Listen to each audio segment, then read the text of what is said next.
yo quiero tener no solo un consultorio, sino una cadena de clínicas, yo quiero ser uno de los mejores odontólogos. Tuve esa visión en quinto año, ya casi terminando la carrera. Y claro, no solo era la visión, sino que yo me destacaba como alumno y como compañero. Entonces, no es que era el más matón, pero era el que sabía desenvolverse en dar una charla, en dar una lección, en dar los exámenes bien. Era el último que terminaba, o sea, cada clínica de cada año tenías que cumplir un número de trabajos. Por decirte, hacíamos 40 amalgamas, ¿ya? Y había compañeros que ya a la mitad del año ya terminaban las 40. Yo a la mitad del año andaba en las 20. Y terminaba el año, pero gateando, terminaba con las justas, con 39 y la 40, pero sí arañando. ¿Por qué? Porque desde ahí yo era así minucioso y me demoraba. Y mis amigos decían, ay, vos más lo que te das rápido, haz así nomás, yo hago así rápido. Y yo decía, no, yo quiero hacerlo bien. Entonces me fui formando así. Y eso es lo que fue agregando el valor y me dio esa visión. Y Jimmy, y hay como siempre las primeras anécdotas, ¿no? Uno cuando recién empieza en la profesión, digamos así, comete errores. Sí, de ley. Y si no cometió errores, pues no eres humano. No eres humano ya, por sí, favor. Claro. Entonces, ¿no hay alguna anécdota que te acuerdes de ahí? Tenías que sacar un diente, terminas sacando una muela. No sé, alguna anécdota que recuerdes de tus primeros años de profesión. Muchas. Imagínate que el primer año que atendimos pacientes, en la primera semana, nos reuníamos los compañeros, ¿no? Y era conversar de los errores. Entonces había cosas que nos moríamos de risa. O sea, tengo miles de anécdotas de las cosas y barbaridades que se hacen realmente. Sí, son locuras, ¿no? Pero voy a contar unas sanitas nomás.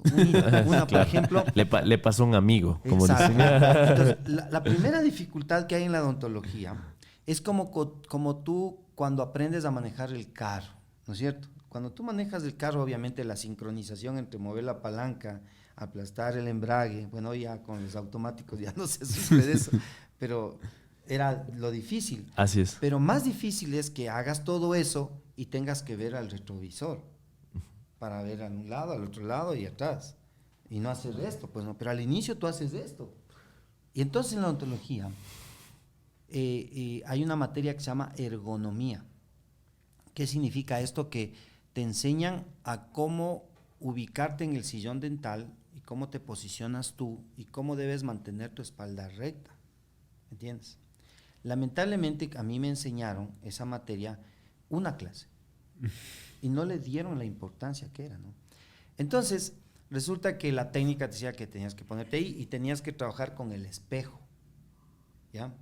Entonces tú al inicio, para coger la práctica tienes que hacer eso. Y entonces una compañera contaba, dice, verás, entonces yo cogí, abrí la cavidad y tenía que ponerle un líquido en el fondo. Entonces cogí el líquido y le puse en el fondo. Saco el espejo y le había puesto en el espejo. Y cosas de esas, había situaciones que realmente se cometían errores, ¿no? Otro le perforó al espejo y no al diente, y cuando se dio cuenta se asustó, ¿no? Entonces, wow. o había personas que, por ejemplo, tomaban, a mí me pasó, que tomé una impresión con un material y quedó tan duro que no podía sacar y entras en pánico, y el paciente también. En ese entonces, entre compañeros nos tomábamos las impresiones y no podía sacar, y no podía sacar, y no podía sacar. Entonces llega el profesor y dice, a ver, presta bien acá, verás. Esto sucede porque cuando tú tomas una impresión, por cuestión de presión mismo, se queda atascado. Y cuando las piezas son medias retentivas, es bien difícil. Entonces ven acá, primero pones aire, entonces ahí me enseñaron, le pones aire, entonces entra el aire y rompe la presión, y luego haces movimientos y ¡pac! Sacó. Y le sacó en 30 segundos. Yo ahí sufría, sudaba así y cosas así, ¿no? Pero hubo una compañera que cometió un error terrible. En vez de preparar un material que se llama alginato, que es blando para toma de impresiones, preparó con el material que es para hacer el modelo sobre esa impresión. Y ese es un material duro, es como esto. Engrudo especial. Claro. Y le dejó ahí. Tuvieron que cortarle la cubeta porque eran cubetas metálicas, o sea, la cosita donde se pone el material, cortarle todo eso y sacarle por partes. Esa paciente, esa alumna, esa compañera, chuta, sufrió y la otra también, ya le mataba el profesor, pues, ¿no? Entonces sí, un montón de experiencias pero que son importantes. Algo que yo siempre aprendí es, si tú te enfocas en el problema, en la causa del problema, no en el problema, en la causa del problema, la solución viene. Pero si tú te enfocas en el problema y no en su causa, ver qué pasó, qué dificultad hubo, la solución va a ser muy difícil que lo logres y entras en pánico. Y en odontología puede entrar en pánico, ¿no? Entonces, y toda la vida, hasta hoy, a veces se presentan situaciones complicadas y complejas que a veces hay que poner todo el conocimiento. Y hablamos de estas primeras experiencias de la odontología ya como profesional, pero también hay ciertos errores comunes que nosotros también como pacientes, como personas normales, las cometemos. ¿Cuáles son esos errores comunes que ya durante estos 38 años de profesión siguen existiendo? No sé, utilizar por mucho tiempo el cepillo dental, no sé, ¿qué tipo de errores sigues viendo en tus pacientes? A ver,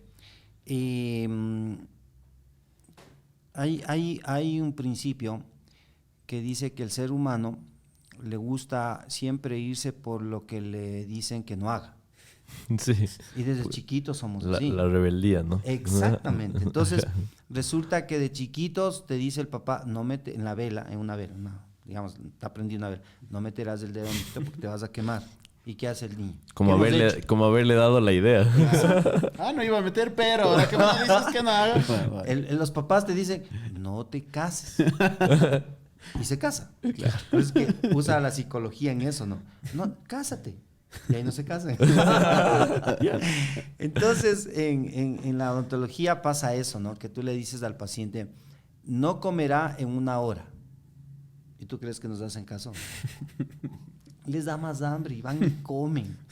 Y entonces, ¿por qué se les dice 1 hora? Porque es el tiempo en que el material que le pones termina de endurarse. Y si comes antes de esa hora, se daña o se fractura. Entonces viene después de 2 días y venga, vea doctor, el que me puse es malo, o sea, se rompió. Y uno le pregunta, ¿y comiste después de qué tiempo? No me acuerdo. Los que son honestos, ¿no? Pero hay otros, no, yo, como usted me dijo, después de 1 hora. Después de 1 hora. Lo peor de todo es que te pase eso con un paciente que no cumplió la disposición de que no comas 1 hora, a veces 2 horas, o a veces 3 horas, ¿no es cierto? Por ejemplo, extraemos una pieza y le decimos, no comerá estas cosas, va y come, y se le infecta, ¿no? Entonces, lo peor es que tú estás en un centro comercial y te ve el paciente y te dice, vea doctor, te saludan, ¿no? Entonces, cuando te saludan, uno siente un escalofrío. O es en bien, o es en mal, ¿no? Cuando es en bien, chévere. Doctor, vea, estoy con su diente que me quedó súper bien y está feliz. Pero otro, vea usted, al otro día se me rompió. Y te dicen delante de tu familia, tus amigos.